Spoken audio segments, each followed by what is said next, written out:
Mudah-mudahan tidak ada yang menyusun dari Ayuban nanti setelah ini ya. Jangan.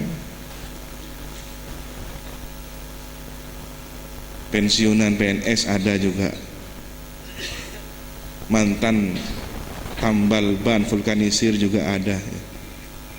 Kemudian orang punya hutang ngakut Nabi kan begitu. Jadi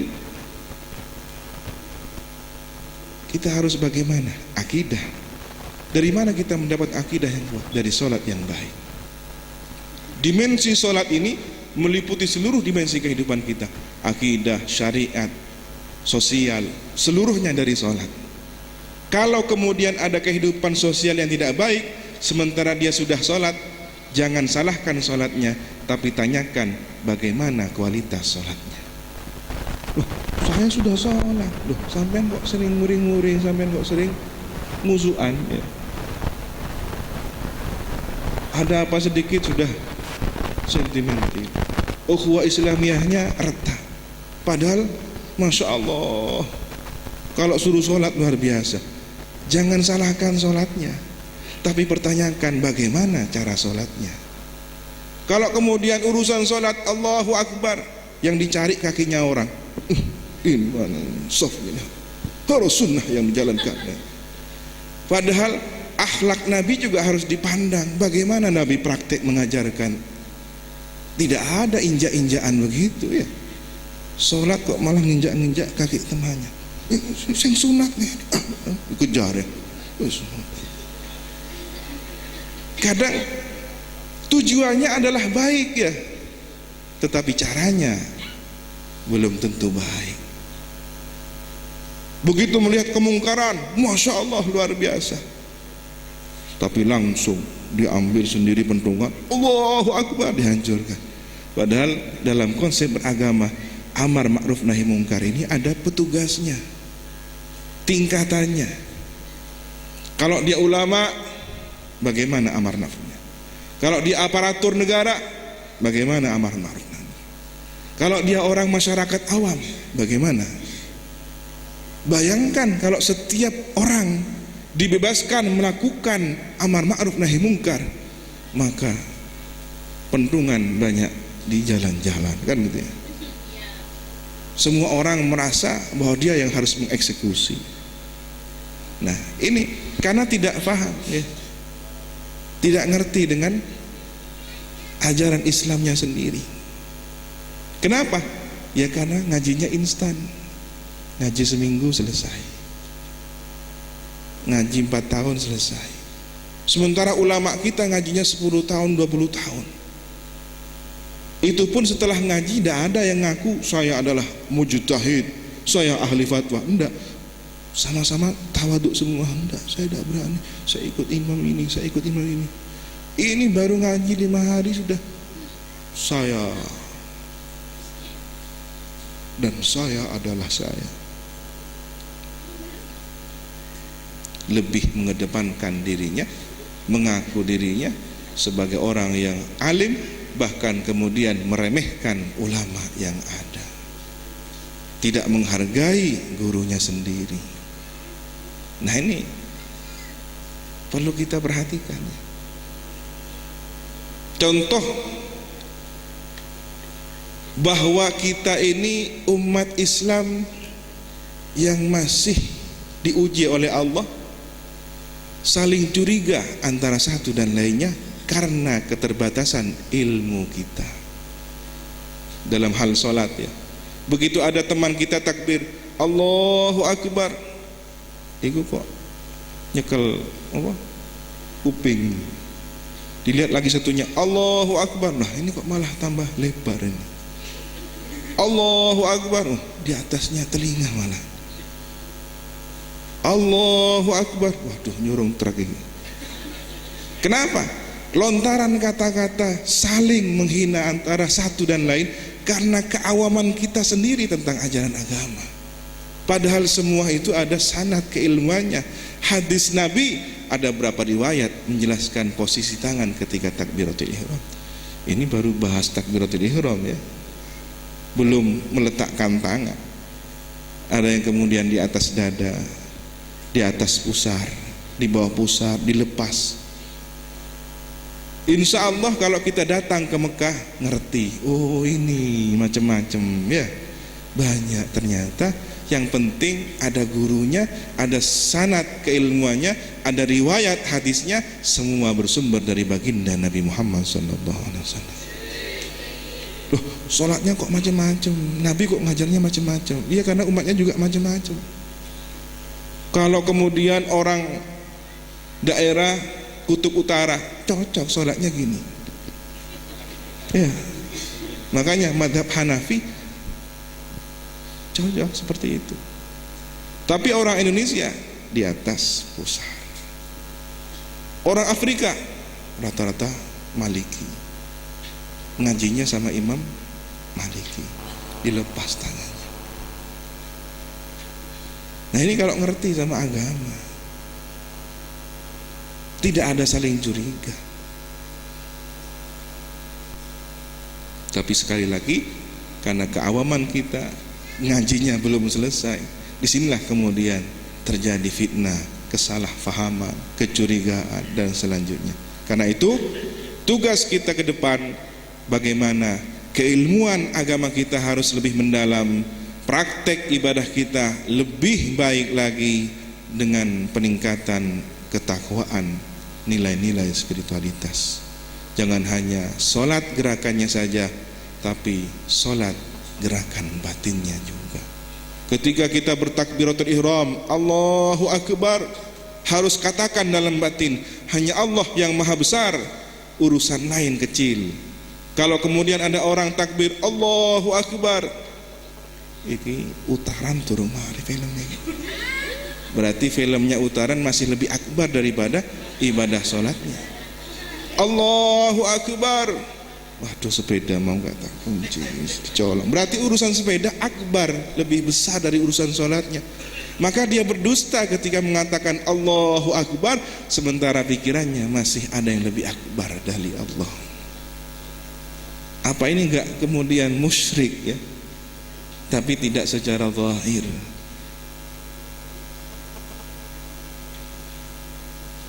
Seandainya kemudian diwujudkan, maka banyak kemusyrikan baru bermunculan ya. Para penyembah kursi dan jabatan, para penyembah iklan televisi dan apa? Hadiah, bonus, hiburan. Ini penyembah berhala baru. Masya Allah, kalau urusan ngejar bonus dan semacamnya, sampai lupa sholat. Target ini, target itu, sampai lupa sholat. Ini kan berhala baru namanya.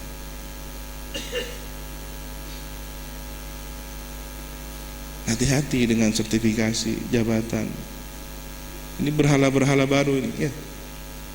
Gara-gara itu semua kita mengabaikan nilai-nilai keikhlasan, nilai-nilai kejujuran, termasuk dalam pendidikan kita. Ini baru tadi diskusi ya, bahwa SMP di Situbondo tidak masuk dalam laporan di provinsi.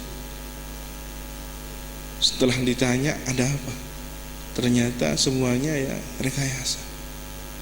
Karena persyaratan untuk masuk ke STTA harus berapa nilainya, mengejar angka 8, terpaksa harus diangkat menjadi sesuai standar. Kalau generasinya saja sudah dibohongi seperti ini, bagaimana nanti pemimpin masa depan? Akan lahir pembohong-pembohong baru. Na'udzubillahi min dzalik. Dari mana kesalahannya? Kadang-kadang dari sholatnya juga yang tidak benar. Kenapa? Bohong kepada Allah. Inna sholati wa nusuki wa mahyaya wa mamati lillahi rabbil alamin. Ini kan kita berikrar kepada Allah, sesungguhnya sholatku, ibadahku, hidup matiku untuk Allah, Tuhan semesta alam. Buktinya hidup kita tidak untuk Allah, untuk tujuan-tujuan duniawi yang tidak jelas, kadang-kadang kepastian masa depannya. Coba kita pikirkan, sejak kecil kita ditanamkan apa targetnya? Sekolah cung, cek oleh ijazah. Nek wis ijazah iso kerja. kerja. Wah, ini sudah. Padahal nanti ujung-ujungnya pensiun. Pensiun apa? Ya, siap-siap menunggu masa depan sudah. Jadi hal yang kadang-kadang tidak pasti ini lebih kita utamakan daripada yang pasti. Ya kerja, engkau nggak kerja nggak mangan. Anda ketika di dalam alam janin, alam kandungan ibu, apakah Anda bekerja? Tidak ada. Kenapa kemudian ketika lahir ke dunia, kalau tidak kerja, tidak mangan? Nah ini kan masalah rezeki sudah ragu. Silahkan bekerja, tapi jangan jadikan pekerjaan sebagai Tuhan-Tuhan baru. Salatnya harus benar-benar dimaknai. Jadi Allahu Akbar kita ini harus benar-benar akbar ya. Takbirnya kita harus benar-benar takbir zahiran wa batinan, syariat dan hakikat. Jangan hanya luarnya saja, tapi dalamnya kosong. Mudah-mudahan setelah ini dan selanjutnya kita lebih baik lagi. Isra Mi'raj adalah evaluasi untuk memperbaiki komunikasi kita pada Allah Subhanahu wa taala. Semoga catatan amal kita tidak menjadi dipersulit gara-gara urusan sholat. Kita dijadikan hamba-hamba Allah yang merasakan kelezatan sholat dan ditakdir menjadi orang yang husnul khatimah. Ya Allah biha, ya Allah biha, ya Allah bihusnil khatimah,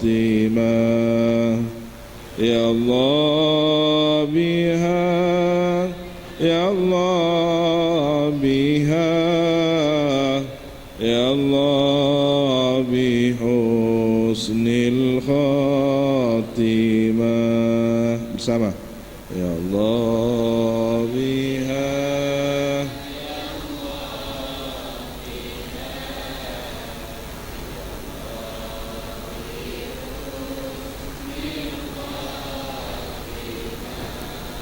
ya Allah, ampunilah kami yang bersalah berdosa kepada Engkau ya Allah. Ampunilah kami yang bersalah berdosa kepada kedua orang tua kami ya Allah. Ya Allah, ampunilah kami yang berdosa berbuat salah kepada guru-guru kami, istri yang berani kepada suami, suami yang aniaya kepada istri. Ampunilah semuanya ya Allah. Anak yang berani kepada orang tua yang aniaya kepada anaknya. Ampunilah semuanya ya Allah. Pemimpin yang aniaya kepada rakyatnya, rakyat yang tidak patuh kepada pemimpinnya. Ampunilah semuanya ya Allah. Para ulama yang tidak mengayomi umatnya, umat yang tidak menghormati ulamanya. Ampunilah semuanya ya Allah. Ya Allah, jangan Engkau cabut nyawa kami sebelum Engkau pastikan kami meninggalkan dunia ini dengan husnul khatimah. Wafatkanlah kami dalam husnul khatimah. Husnul khatimah. Ya Allah bi husnil khatimah. Ya Allah biha, ya Allah biha, ya Allah bi husnil khatimah. Al-Fatihah.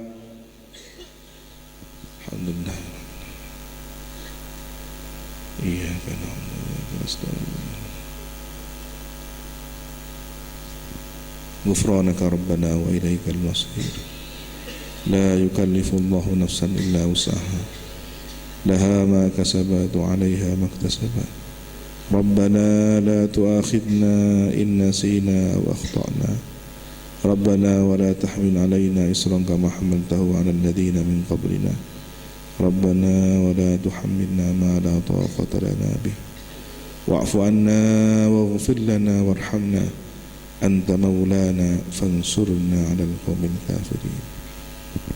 Hadirin para tokoh masyarakat, seluruh jamaah yang semoga dirahmati Allah. Demikianlah yang bisa disampaikan, semoga ada manfaat barokahnya. Mohon maaf, al-afwa minkum, ihdinas siratal mustaqim. Assalamualaikum warahmatullahi wabarakatuh.